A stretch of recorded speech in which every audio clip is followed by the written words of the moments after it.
তারপর আপনি এখানে কি করতে এসেছেন? যেটা করতে এসেছিলাম সেটা ছেড়ে ফেলি। ছেড়ে ফেলুন।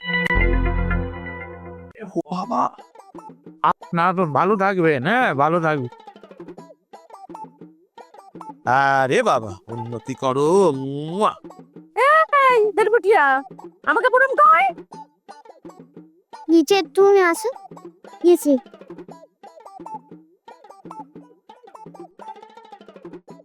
এটা কি হলো?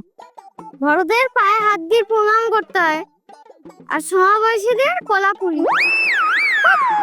দাদা, ওকে কিন্তু চলে যেতে বল, এবার কিন্তু আমার হাত উঠে যাবে।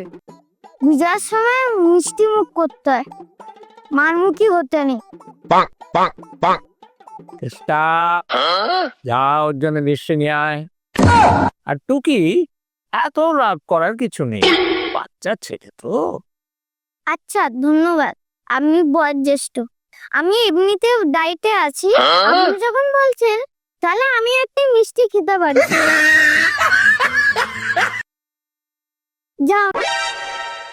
গেড়ে ঘোগড়ি।